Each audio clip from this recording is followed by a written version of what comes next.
On April 17, 2026, the Department of Justice published an interim final ruling that pushes the ADA Title II compliance deadline back by 1 year. So that means if your organization this year was working towards that 24 April deadline to meet the WCAG ADA compliance deadline, then that just got pushed back by 1 year and the pressure just shifted. But before your team exhales and calms down about the issue, here's what you need to know, and here's what actually changed about that deadline shift. There's a few things that didn't change at all, and you need to be aware of those. But what actually did change to your benefit, and that gives you a little bit more time to be able to work through these issues before they start rolling out the fines for not being compliant, that's what you should be paying more attention to. And this is why all the public entities out there that had the 24 deadline of 2026 that now got pushed back to 2027, that's why they're not taking a step back. That's why they're not letting the pressure off, because of the impending deadline in 2027 that still doesn't quite give them enough time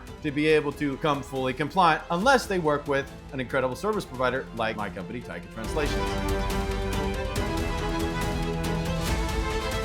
Hi everyone, my name is Jason and I'm from Taika Translations LLC. And at Taika, we work with state agencies, county and municipal governments, school districts, and large public-facing organizations that deal with accessibility, language access, and digital communications of all shapes and sizes every single day. And here I need to be direct with you. This new rule created a ton of new confusion in this field. So in this video, I'm going to walk you through the Department of Justice, DOJ's interim final rule, what it actually says, who those deadlines actually apply to, what the technical standard still is, and what smart public entities are doing right now to make sure they meet the compliance deadline instead of getting to it feeling surprised or underprepared for their next audit. Before we go further, I do need to say that this video is for general education purposes only and does not constitute legal advice. Accessibility obligations, they vary by entity type, jurisdiction, funding, contractual, and program types. Always review your own legal and compliance requirements before applying this specific information to your situation. And if you need help with that, please reach out to my team.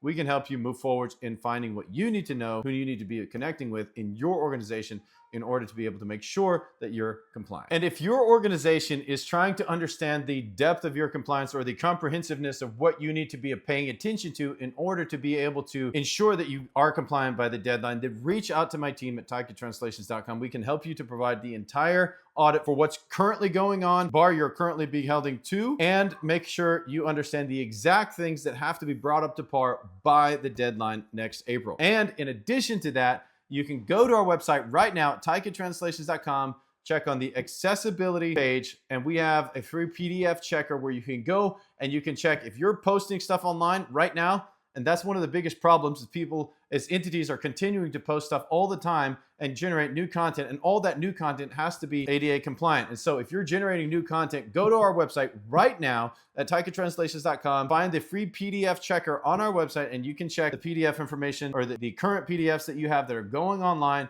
and make sure that they are compliant. And if not, understand what needs to happen in order that they will be compliant when you post it online. Because every single ding could be a fine for every piece of content or every type of compliance violation that you've got on any of your web accessible content. So visit taikatranslations.com. We can help you with that. Now we're going to jump into the content. All right. So what did the DOJ actually do? In April of 2024, the DOJ issued a new rule under Title II of the ADA requiring state and local government to upgrade their web content on all of their web broadcasting and any digital media whatsoever, and all of their web application or web apps to make sure they're completely ADA compliant. And the first deadline was April of 2026, depending on entity size. And then the second follow-up deadline was April 2027. On April 17th, 2026, the Department of Justice, they published an interim final ruling, or IFR, for the Federal Register. And that adjusts the compliance deadlines and dates. The new IFR became effective on April 20, 2026. And that allows for a 60-day public comment period through June 22nd of 2026. The important thing to understand is this: the DOJ did not repeal the rule. The DOJ did not change the technical standard. The DOJ only extended the deadline. They pushed it out by 1 year. This decision matters for every single downstream decision that your organization makes. Honestly, as we're working with different organizations around this issue, so many organizations are ill prepared. They do not know what needs to be brought up to compliance, which is why they reach out to us and we help them with that. And then they don't know how to get all of that done, which is another reason why they reach out to us and we help them to accomplish that as well. So if you need help with ADA compliance, make sure you reach out to my team at Taika Translations and we can provide comprehensive consulting and services related to this issue. And not only this issue, but many others, and help you to create a workflow program that actually has the AI consideration worked into the program so that every piece of content that you have going out in the future is taken care of and you don't have to worry about any dings on an upcoming audit. So what are the real new deadlines under the interim final rule, the IFR? For state and local government entities with a population service range of more than 50,000, the deadline moved from April 24, 2026 to April 26, 2027. And guys, believe me, that's not a lot of time when you're dealing with this issue, especially when you think about the bureaucracy of selecting the vendors to help you work with this, working through the consulting part, understanding what has to be done, working on the workflow program to how to get this launched and to get all of the current content that's out there for your entity audited, making sure that's ready to go. And then actually doing the work to get that up to par and getting that reposted. It's a lot of work that needs to be done. So if it's going to be done, we need to start right now with your entity if you're working through the process of this. So for public-facing entities that serve a population of less than 50,000 and for any special district government, the deadline moved from April 26, 2027 to April 26, 2028. This is a 1-year extension on both tiers. And again, don't get me wrong, it is great that we've got an extension. That's awesome. And I'm really glad for a lot of entities out there because if you look at all of the public-facing entities right now in America that are serving different portions of the population, a massive majority, even as high as 90% of those entities are not compliant. And if they get audited today, they're going to be out of compliance. All of those are mandated that they be brought up to par over the next 2 years. And that's why you need to reach out to my team at taikatranslations.com, where we provide all of the services from consulting to complete content creation in this sphere for you. Now, listen, the total population is calculated the same way under 28 CFR 35.104. And the DOJ's Appendix D and public resources still apply for identifying special districts throughout the government. The first practical step for your organization is simple. Confirm which tier your entity falls into. Confirm your new date and document that. And if you need help with this, reach out to my team at Taika Translations to help you do this. Now,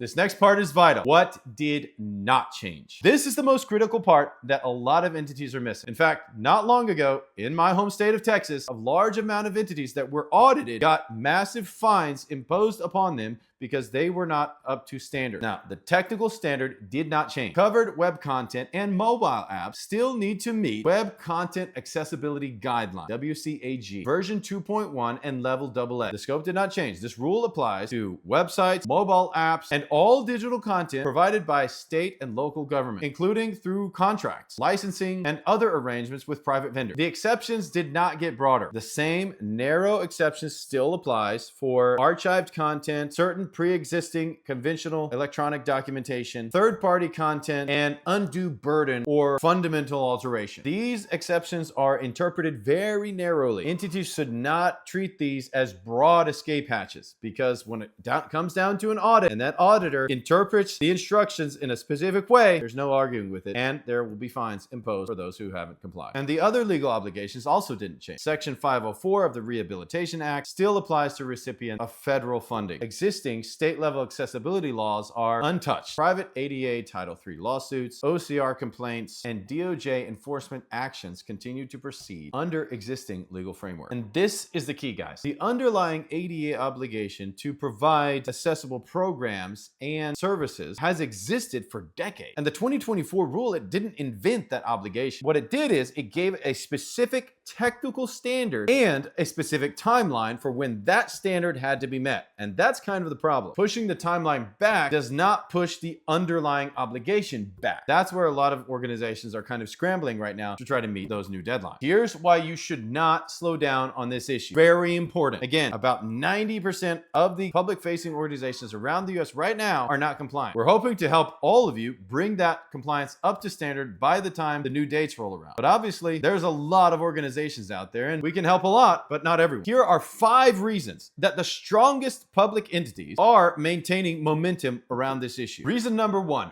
real accessibility audits, they take time. A thorough audit of websites, mobile apps, forms, PDFs, and video training modules take several months on average when you've got lots and lots of content out there. Remediation to that takes even longer. Organizations that had planned to meet the April 2024-2026 deadline were already compressing everything down as much as they could, and many of them still won't make it. Losing that urgency creates a risk of starting the entire thing over in 18 months, having a lot of gaps in there where the ball got dropped. Reason number 2, documents and media are the slowest part to remediate. A lot of teams focus on the homepage and assumes that's all the work they need to do. In practice, inaccessible PDFs, uncaptioned videos, and legacy forms often account for the majority of the gaps when it comes to the compliance sector. And these take longer than most teams expect to remediate. Now, reason number 3, enforcement is already happening. Even before the original 2026 ruling deadline, the Department of Justice has already been pursuing settlement with state and local governments over accessibility issues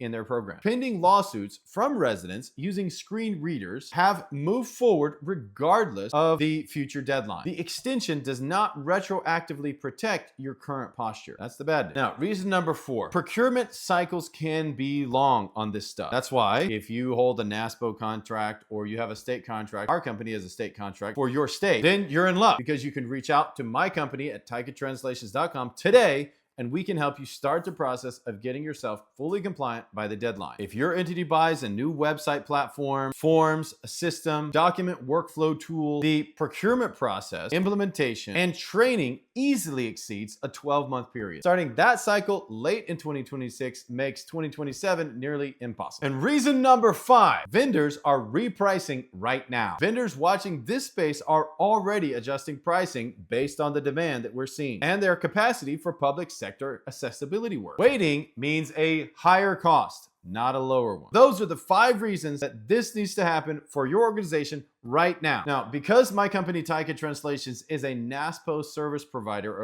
under the NASPO contract, we went to the recent NASPO conference in Orlando, Florida. And at that conference, many of the entities were talking about 508 compliance, how to bring their organizations up to speed, what they need to do, asking questions, talking to us about how to do it. And we were answering lots and lots of questions, which prompted us to put out these videos for you because we know a lot of you are going to need assistance as well. And Taika Translations is uniquely positioned to be able to help you both on the language front and the comprehensive 508 compliance digital footprint area. So, what are smart public-facing entities doing right now? Based on what we're seeing across the public sector, here's a practical playbook for you for the next 60 days if you are in the area of procurement for these types of services or IT services for your department. Because a lot of times the procurement offices don't know who's actually responsible. And if you need help with that, please reach out to my team at Taika Translations. We can help you. So here's step number 1. Re-baseline your plan against the new date. Treat the extension as an additional runway, not as a reset button. If you had a 2026 plan, then adjust the milestones, but keep the structure. And guys, this is important. And I really do care that as you go through your audits, you come out successful and don't get a whole bunch of dings because you're out of compliance. Step number 2, prioritize public impact content. Benefits applications, public meeting materials, school enrollment documents, election content, emergency communications, and other essential forms. All must be up to date as soon as possible. These touch residents directly and carry the highest exposure. Step number 3, keep procurement clauses intact. Any RFPs, contractors, and vendor agreements that reference WCAG 2.1 Level 2, WCAG 2.1 Level AA stay exactly as written. Do not soften the procurement language based on the new federal date. State laws, contract obligations, and grant conditions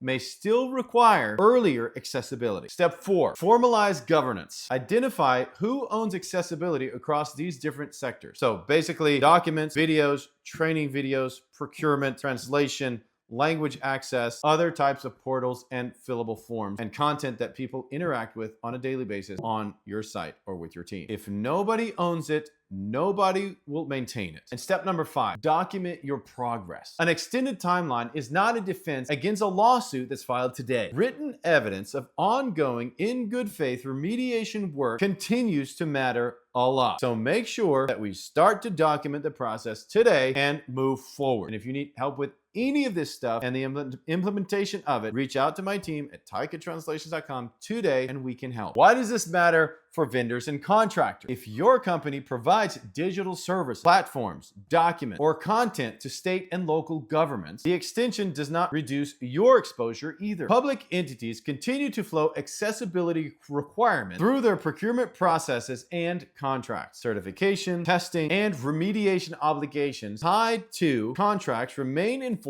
regardless of the new timelines. In many cases, contract clauses reference WCAG 2.1 and level AA with no dependency on when the federal timeline lands. Vendors that treat this as extension or relief may find themselves on the wrong side of contract renewals. All right, guys, I know this is a lot, so let's have a real quick recap. On April 17th, 2026, the DOJ published an interim final rule, an IFR, and that extended the ADA Title II Web Accessibility Compliance deadline by 1 year. Entities with population of 50,000 or more now have until April 26, 2027 to be compliant. Smaller entities and special districts now have until April 26, 2028. The technical standard is still WCAG 2.1 level AA. The scope still covers web content, mobile app, and all digital services delivered through contracts and vendors. The exceptions to these are still very narrow, not broad. Underlying civil obligations still apply. And the strongest public-facing entities in the space are not slowing down whatsoever. They're using the additional runway to build real, sustainable accessibility program, not to delay them. If this helped clear up the new deadline, our next video is going to focus on a little bit different subject. And it's a different kind of trap that a lot of public entities keep finding themselves facing or falling into. And that talks about accessibility overlay widgets and why they don't actually deliver compliance, even with a new deadline. Now, this is for you. If you work in procurement, communications, compliance, digital services, or public operations, like this video. Subscribe for more practical accessibility and language access content.